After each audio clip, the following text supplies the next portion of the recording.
Honorable, vous notez déjà au niveau de l'introduction ce qui suit, je vous cite rapidement, compte tenu de la complexité de la corruption, les textes nationaux se sont révélés incomplets. Incomplets, oui, mais que fait-on des textes déjà existants?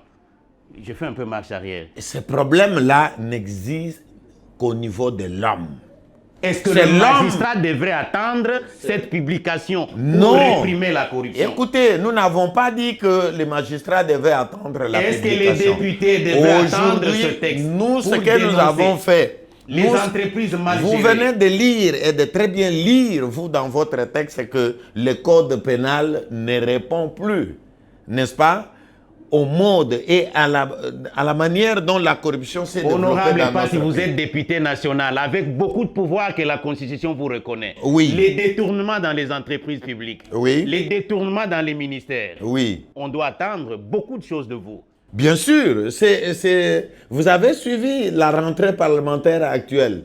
Le président de l'Assemblée nationale a dit que nous avons suffisamment laissé du temps. S'il vous plaît, les présidents de l'Assemblée nationale, les présidents de l'Assemblée... Attention, nous agissons conformément aux textes qui nous régissent. Parce qu'aujourd'hui, dans ce bureau où tu te trouves, c'est plein de dossiers. Et certains de ces dossiers sont dans les pipelines. Et c'est plein des instruments de lutte contre la corruption. C'est très bien. Ces dossiers sont dans les pipelines parce que je ne peux pas me lever un matin pour appeler un ministre ici sans respect de la procédure.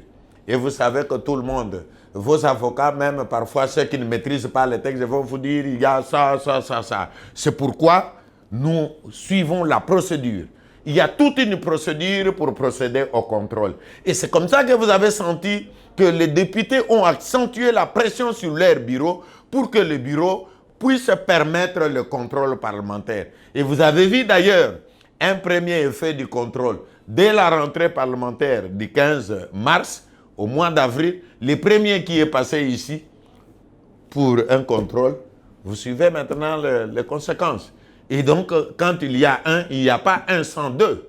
C'est que dans les jours qui viennent, s'il faudra vider tout le gouvernement... Vous avez défenestré les ministres de l'économie. C'est toi qui le dis, n'est-ce pas? S'il faudra maintenant vider tout le gouvernement, parce que... Mais ce n'est pas l'unique qui a mal géré, on attend beaucoup de vous. Mais c'est ce que je suis en train de vous dire. On a déclenché le processus. Parce que depuis...